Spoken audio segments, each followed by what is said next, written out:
Yeroo baay'ee wanti sammuu keenya nu jeequ isa namoonni hin jijjiiramtu, ati hin guddattu, ati hin milkootu, atumti kunimmoo isa namoonni nuun jedhanidha. Namatu nuun jedhe malee uumaa keenya yookaan rabbitu akkas nuun jedhe miti. Akka nuti hin jijjiiramne, akka nuti hin guddanne, akka nuti hin milkoone namichi akkamittiin baruu danda'e? Inni eenyudha? Isatti eenyutu hime? Akka nuti hin jijjiiramne, akka nuti hin guddanne, akka nuti hin milkoone inni akkamiin beekuu danda'e? Waa'ee koo akka hin milkoone, akka hin jijjiiramne kitaaba qulqulluu keessaa moo quraana keessaa argeetti. Egaa qabxiin inni jalqabaa eenyummaa kee eenyutti akka himattu adda baasi kan jedhudha jechaadha. Qabxiin kun jireenya dhala namaa hundumaatiif iyyuu qabxii ijoo ta'edha jechaadha. Eenyummaa kee eenyutti akka himattu adda baasi jechuun fakkeenya tokkoon isiniif fudhadha. Fakkeenyaaf mataa si dhukkubee jira haa jennu. Mataan gaafa si dhukkubu injiinera bukkee deemtamoo, daldalaa bukkee deemtamoo, qaama kan bukkee deemta? Dirqama eessa deemta? Mana yaalaa yookaan immoo dooktara bira kallattiimaan deemta jechaadha. Dooktarri sunoo erga dhibee kee baree booda qoricha siif kenna jechaadha. Soo ammas maaltu jira? Eenyummaa kee fi eenyuun akka gaafattu adda baasi. Fakkeenyaaf barachuu barbaadda haa jennu, yookaan immoo daldaluu barbaadda haa jennu, yookaan immoo ispoortii hojjechuu barbaadda haa jennu, yookaan immoo aartii hojjechuu barbaadda haa jennu. Soo wanta kana gochuudhaaf ati barataadha. Bakka daldalaa maaltu si geesse? Waa'ee barnootaa si mariisise. Ati daldalaadha. Bakka ispoortii maaltu si geesse? Si mariisise. Siif galee? Soo ammas eenyummaa keenya eenyuun akka gaafannu adda baasnee beekuun dirqamadha jechaadha. Kana hin goonu taanaan jireenya keenya keessatti milkaa'inni keenya sobadha jechaadha.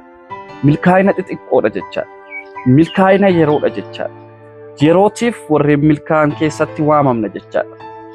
Milkaa'inni garuu milkaa'inadha kan isa jechisiisu hanga xumuraatti milkaa'udha. Kaayyoo keenyaaf, mul'ata keenyaaf jooruu yookaan hojjechuu jechaadha. Soo namoonni baay'ee maaliif milkaa'ina fure? Sababii eenyummaa isaanii eenyuun akka gaafatan wallaalaniif.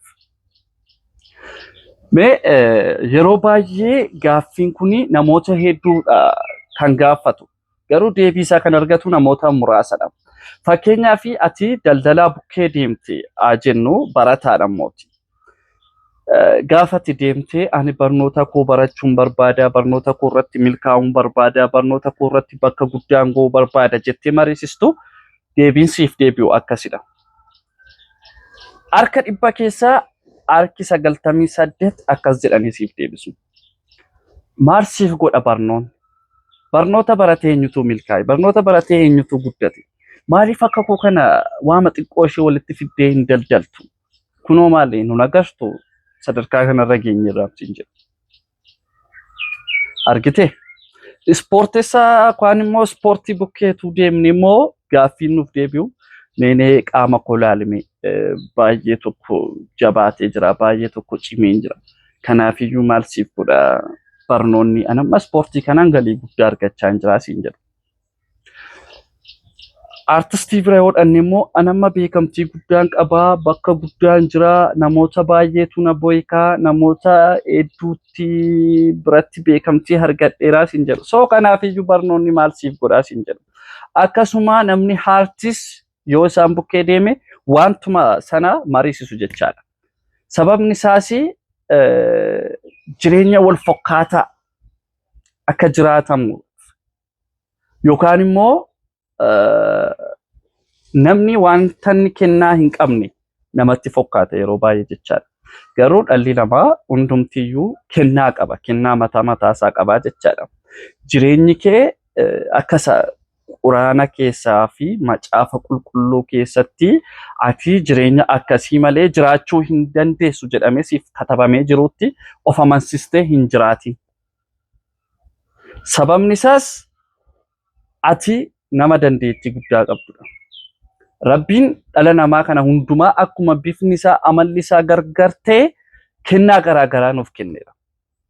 kennaa keenya sana wallaaluudha yookaan mul'ata keenya sana wallaaluudha. Mul'ata keenya sana akkaataatti gabbifannu, akkaataatti baasnu, akkaataatti milkaa'uu dandeenyu wallaaluudha. Soo kanaafiyyuu maal gochuu qabna ree? Eenyummaa kee sana eenyuun akka gaafattu amma hadda baafattutti eessa juguu hin dandeessu. Daandii ati qabattee jirtu sun eenyuun akka ilaallatu daandii sanarratti gufuun kamtillee yoo si mudate eenyu akka si dabarsuu danda'u dursiitii hadda baafadhu. Yoo akkas goote bakka mul'ata kee sanaa yookaan bakka kaayyoo kee sanaa ga'uu ni dandeessa. Garuu kana hin gootu taateennan kaayyoon kees, mul'anni kees, kennaan kees, karoorri kees bilaasha si jalaa ta'a jechaadha. Namoota ilaaltee deemta, namoota daldala ilaaltee deemta, namoota baratanii milkaa'an ilaaltee deemta, namoota aartii keessatti milkaa'an ilaaltee hin deemta, namoota ispoortii keessatti ilaalanii milkaa'an ilaaltee deemuu dandeessa. Isaan sun kennaa isaaniidhaa milkaa'an. Isaan sun wanta Rabbii achiin milkootaa yookaan immoo jireenyi kee, guddinni kee, jijjiiramni kee achidha jedheef achirratti hojjetanii milkaa'an. Ati maadhare? Ankee kennaan kee achi miti. Ankee jijjiiramni kee achi miti. Ankee mul'anni kee achi miti. Ankee kaayyoon kee achi miti. Maal fuutachi? Maal hojjettachi? Bakka kee kan hin taane maal fuuta? Haasaa tokkoon asirratti isiniif haasaa. Fakkeenya tokkoon isiniif fudhadha. Guyyaa tokko namicha tokkotu utuu bosona keessa adeemaa jirutu akka carraa hanqaaquu beektu hundi keessanii yookaan puphaa jechaadha yookaan killee jechaadha. Kan joobiraa argate. Hanqaaquu joobiraa argatee fudhatee galeetu handaaqoo jala kaa'e. Lukkuu jechaadha. Handaaqoon suni akkuma ilmoo isheetti yookaan immoo akkuma hanqaaquu isheetti of jala kaawwattee cuucii yookaan immoo ijoollota ishee hanqaaquu sana keessaa baaste. Joobirri suni handaaqotuma sana duukaarraa haadhaa wanta garaagaraa nyaataa handaaqotuma sana duukaarra jiraata. Guyyaa tokko joobirri kun guddateetu ol jedheetu samii ilaaleeti. Akkana jedheen handaaqoo isa bukkee jirtuun maal ta'a yoo akkasa kana nutis barreessine jedhe. Maal jette handaaqoon achirratti? Hin dandeessu barrisuu kanaafiyyuu isaan hordofuu dhiisiitii jiraadhu asumarraa jette. Argitani? Utuu mul'ata qabnu, utuu kaayyoo qabnu, utuu karoora qabnu, utuu jireenyi keenya gubbaa ta'ee jiru wantoota dakanaatiin qabamneeti kan nuti sakaalamnee hafnu. Joobirri kun akka barrisuu danda'u hin beeku. Garuu joobirri baay'ee barrisa. Baay'ee danda'a. Kanaafiyyuu utuu dandeettii guddaa qabnu, otoo mul'ata guddaa qabnu, wanti gannu hambisu yookaan immoo wanti akka nuti milkoone nu taasisu tokko yoo jiraate wantoota xixiqqoo hordofuu keenyadha. Jecha xiqqootiin miidhamuu keenyadha. Jecha xiqqootiin qabamnee boodatti deebi'uu keenyadha. Jecha xiqqootiin of madaaluu keenyadha. Bakka nuun taane dhaabbachuu keenyarraadha.